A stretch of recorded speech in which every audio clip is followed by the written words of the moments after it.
अस्सलाम वालेकुम students, I hope you all are fine and shine. So आप में से मैक्सिमम स्टूडेंट्स वेट कर रहे हैं कि सरगोदा यूनिवर्सिटी पहले अपने एडमिशन्स को कंफर्म कर दे, देन वो प्रिपरेशन स्टार्ट करें। तो आपके पास इतना टाइम नहीं है कि आप पहले एडमिशन कंफर्म होने का वेट करें और फिर अपनी प्रिपरेशन स्टार्ट करें।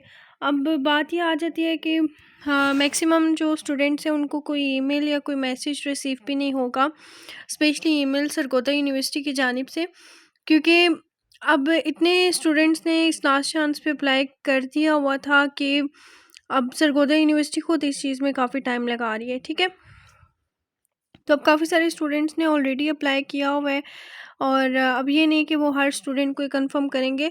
और बाज़ दफ़ा ये होता है जिस स्टूडेंट को कोई मेल नहीं आती, इट मीन्स कि डेट्स ओके, डेट्स फाइन, और ठीक है, उनके एडमिशन कंफर्म हो गए हैं। लेकिन अगर कोई ईमेल आती है तो आपने उसको डेफिनेटली बहुत अच्छे से चेक करना है कि उसमें कोई ऐसी बात तो नहीं है कि कोई ऑब्जेक्शन तो नहीं है। तो ये चीज़ आप उसमें से कंफर्म करेंगे। ठीक है, तो ऐसे है कि आपके एडमिशन्स 15th ऑफ दिसंबर तक कंफर्म हो जाएंगे। और अगर तो कोई ईमेल आती है तो उसको ज़रा अच्छे से वेरीफाई कर लीजिएगा और सही से चेक कीजिएगा कि उसमें क्या कोई आपके लिए ऑब्जेक्शन तो नहीं है। और दूसरा ये कि अगर तो आपने बिल्कुल सही अप्लाई किया है तो बस फिर शक व शुबे में पढ़ने की ज़रूरत नहीं है कि एडमिशन कंफर्म हो, इस चीज़ को इतना इशू मत बनाएं। ठीक है, तो आपने अगर सही से अप्लाई किया है, अगर आप उसमें मुतमईन हैं तो फिर कोई मसला नहीं। अगर आपको अपने अप्लाई किए पे कोई डाउट है तो फिर आप जो है ना इस चीज़ के लिए थोड़े फ़िक्रमंद हों कि आपके एडमिशन में कुछ हो सकता है या नहीं। लेकिन फिर भी अगर कोई मसला हो तो यूनिवर्सिटी जो है वो आपको विदिन अ वीक और 2 वीक्स जो है मतलब आपको मेल आ जाती है यूनिवर्सिटी की तरफ से कि हाँ, आपके जो एडमिशन सबमिट हुए हैं उसमें फ़लाँ कोई मिस्टेक है। ठीक है, तो इस वजह से अब आप लोग में से मैक्सिमम स्टूडेंट्स जो हैं तैयारी लेट स्टार्ट करते हैं, इसी वजह से कि उनके जो एडमिशन है, एडमिशन कंफर्म होने का वेट करते हैं और अपना काफ़ी टाइम वेस्ट कर देते हैं। और वही जो आपने फर्स्ट टिप लेनी है वो आप सेकंड टिप लेके बैठ जाते हैं। Anyway, now time is very limited time is left now. तो अब जो एडमिशन नोटिफिकेशन था उस पर क्लियरली नीचे मेंशन था कि आपके एग्ज़ाम दिसंबर में होंगे। अगर दिसंबर में नहीं भी होते तो एडमिशन डेट एक्सटेंड हुई थी ना 15 डेज़ और 20 डेज़, तो 15 और 20 डेज़ का अगर और टाइम मिल जाए तो जनवरी के मिड तक आपके एग्ज़ाम बनते हैं।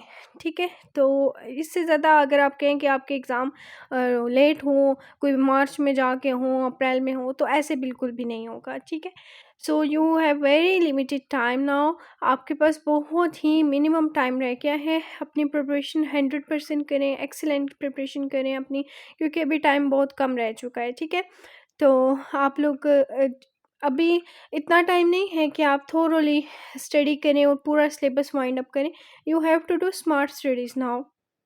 अपने ऊपर यकीन रखें, खुद एतमादी एक बहुत बड़ी चीज़ है। और मैंने अपना गेस्ट सेशन स्टार्ट कर दिया है। MA English, political science, history, Pakistan studies, international relations, Islamic studies, MA Urdu के लिए। तो आप में से जो भी स्टूडेंट्स इनरोल होना चाह रहे हैं, you may contact me on my this number and the result of my student is already uploaded on my Facebook और यूट्यूब। You may visit. मेरे स्टूडेंट्स गारंटीड पास होते हैं। मेरे गेस्ट सेशन की हमेशा गारंटी रही है और आगे भी गारंटी रहेगी इंशाल्लाह। तो जो भी बच्चे इस गेस्ट सेशन को ज्वाइन करता है वो फेल नहीं होता, क्योंकि कंपोजिट है ना। अब आप ये मत समझिएगा कि पहले एक पार्ट के एग्ज़ाम होंगे फिर दूसरे पार्ट के अगले महीने में जाके, नो। पहले पार्ट 1 के अगर होते हैं साथ ही पार्ट 2 के ले लिए जाते हैं। आपके पास इतना टाइम भी नहीं होता कि आप कहें कि हम बीच में रिलैक्स कर लें और पार्ट 1 की तैयारी तो चलें हमने करके दे दिए थे, पार्ट 2 की तैयारी करके पेपर दें, ऐसे नहीं होता। ठीक है, पार्ट 1 पार्ट 2 के एग्ज़ाम आपके एक साथ होते हैं। ठीक है, हाथ मारी 2 दिन 3 दिन या इससे ज़्यादा का वक़्फ़ा मुश्किल से ही मिलता है, बहुत मुश्किल से। Anyway, it was a latest update for all the students. और इस टाइप की वीडियो का काफ़ी टाइम से वेट करें, लेकिन मैं खुद अपने गेस्ट सेशन में इतनी बिज़ी थी कि आप लोगों के लिए वीडियो अपलोड नहीं कर सकी। लेकिन अल्हम्दुलिल्लाह मैंने भी आपके लिए वीडियो अपलोड कर दी है and I hope that you all are satisfied. So stay connected and do not forget to like, subscribe and share the channel. और इससे यूँ होगा कि अगर मैं कुछ भी लेटेस्ट अपलोड करती हूँ तो आप तक नोटिफिकेशन आ जाएगा। जज़ाकल्लाह खैर, दुआ में याद रखिएगा और गेस्ट सेशन अभी से ज्वाइन करें। अल्लाह हाफिज़।